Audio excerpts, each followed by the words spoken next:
દર્શક મિત્રો, હું છું પરમાર અનિશા. તમે જોઈ રહ્યા છો લોક સામના ન્યૂઝ. તો જોઈએ આજના સમાચાર અમદાવાદથી અમારા રિપોર્ટર સંજય રાજપૂત સાથે. અમદાવાદના વેજલપુર વિસ્તારમાં વેજલપુર હિડન હીરોઝ કાર્યક્રમની ભવ્ય શરૂઆત કરવામાં આવી, જેમાં જીવનના જોખમે માનવતા બચાવનાર 40 ફાયર ફાઇટર્સનું સન્માન કરાયું. વેજલપુરના ધારાસભ્ય અમિત ઠાકરના હસ્તે યોજાયેલા કાર્યક્રમમાં અગ્નિશામક જવાનોને સન્માન સર્ટિફિકેટ, શાલ, મોમેન્ટો અને ગિફ્ટ હેમ્પર અર્પણ કરીને તેમની બહાદુરીને બિરદાવવામાં આવી. તાજેતરમાં શ્યામલ 4 રસ્તા પાસે આવેલા સાંગ્રીલા આર્કેડમાં લાગેલી ભયાનક આગ દરમિયાન અનેક નાગરિકોના જીવ બચાવનાર ફાયર ફાઇટર્સને ખાસ સન્માનિત કરવામાં આવ્યા. આથી સાંગ્રિકા આર્કેડ ટીમ દ્વારા ફાયર ફાઇટર્સ માટે 4 લાખ રૂપિયાના વીમાની જાહેરાત પણ કરવામાં આવી. કાર્યક્રમનો મુખ્ય હેતુ સમાજમાં સેવાભાવ, હિંમત અને માનવતાના મૂલ્યોને પ્રોત્સાહન આપવાનો રહ્યો. આ પ્રસંગે એસબી જાડેજા સહિતના આગેવાનો ઉપસ્થિત રહ્યા. ગુણો છે કે જે સમાજ માટે જીવે એવા લોકોનું સન્માન ના કરે. સમાજની અંદર એવા અનેક લોકો છે કે જે પોતાના પરિવારોને, પોતાના જાનમાલને પણ પરવા કર્યા વગર પોતાની જે નોકરીની જવાબદારી છે એનાથી પણ આગળ જઈને અનેક વખત એ એવા હીરો તરીકે કામ કરે છે કે જો એ સમયે ત્યાં હાજર ના હોય તો પરિસ્થિતિ કઈ વિપરીત હોય.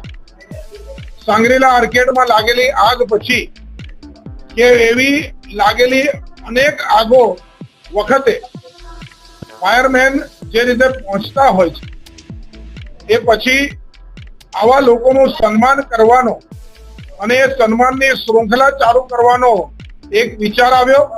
એ વિચારમાંથી જન્મ થયો વેજલપુર હિડન હીરોઝ. આજે ફાયર ઓફિસરોનું અમે સન્માન કર્યું છે. આ શૃંખલા આગળ પણ ચાલુ રહેશે.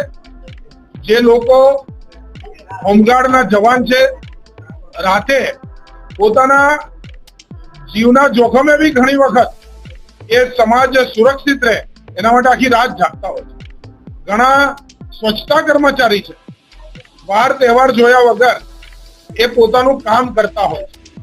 ઘણા પોલીસ કોન્સ્ટેબલ જે ટ્રાફિકમાં કામ કરતા હોય, એ અનેક ધુમાડાની વચ્ચે પણ ઉભા રહી અને ઉમદા કામગીરી કરીને ટ્રાફિક સોલ્વ કરવાનું કામ કરતા હોય. ઘણા બધા મેડિકલ લાઈનના ઓફિસર હોય, એ આશા વર્કર હોય, નર્સ હોય, ડોક્ટર હોય, આવા અનેક લોકોથી આ સમાજ બને છે. એક એરિયા આવા લોકોથી સ્વચ્છ રહે છે, સુરક્ષિત રહે છે અને એમની સેવાથી, જે સમર્પણથી આપણું જીવન જીવવા લાયક રહે છે. આ બધાને સન્માનવાની શૃંખલા એટલે વેજલપુર હિડન હીરોઝ. આજે ફાયર જે ઓફિસરો છે એમનું પ્રહલાદનગર ફાયર સ્ટેશનની અંદર આવી અને અમે સન્માન કર્યું છે. એ લોકો માટે આપણે સન્માનથી વધારે શું કરી શકીએ, પણ જો સન્માન બી ના કરીએ તો આપણે એક સંવેદનશીલ સોસાયટી નથી, આવું માનવું રહ્યું. એટલે એક સંવેદનશીલ સોસાયટીનું નિર્માણ થાય એ માટે આજનો આ કાર્યક્રમ હતો. અને એવા સમાજ સાથે એક સુંદર આપણા સૌનું જીવન બને, જે થેન્ક યુ કહેવાનો એક અવસર હોય છે, એ આજે અમે ઝડપવાનો ટ્રાય કર્યો. હું બધા જ ફાયર ઓફિસરોનું આ નિમિત્તે આભાર માનું છું. એમને સમાજ વતી, વેજલપુર વિધાનસભાના નાગરિકો વતી હું થેન્ક યુ કહું છું. અને એ આવીને આવી રીતે અમારી રક્ષા કરતા રહે અને ભગવાન એમની ખૂબ રક્ષા કરે એવી પ્રાર્થના કરું.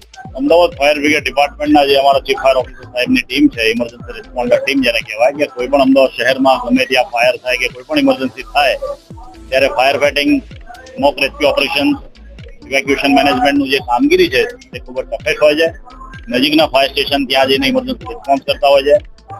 કામગીરી ઘણા લોકો 24/7 ખડે પગે કરતા હોય છે. અમદાવાદ ફાયર બ્રિગેડના તમામ જવાનો, ઓફિસર્સ અને ફાયર ફાઇટર્સની ટીમ તેને જે પ્રોત્સાહિત કરવાનું કામ છે, શ્રી MLA અમિત ઠાકર સાહેબના નેતૃત્વ હેઠળ એમના કાઉન્સિલર અને બીજેપીની ટીમે hidden hero of Vejalpur Shangrila arcade 27 એપ્રિલે સવારે 10:15 વાગે જે ફાયર થઈ હતી 4th ફ્લોર ઉપર, અને એમાં સ્મોકમાં અને ઘણી બધી જગ્યાએ આગ લાગી હતી અને ફાયર ફાઇટિંગ કરી હતી, રેસ્ક્યુ ઓપરેશન કર્યું હતું. તેની કામગીરીને બિરદાવવા માટે બહાદુર જવાનોને બહાદુરીનું સન્માનપત્ર આપેલું છે. ગિફ્ટ આપેલી છે.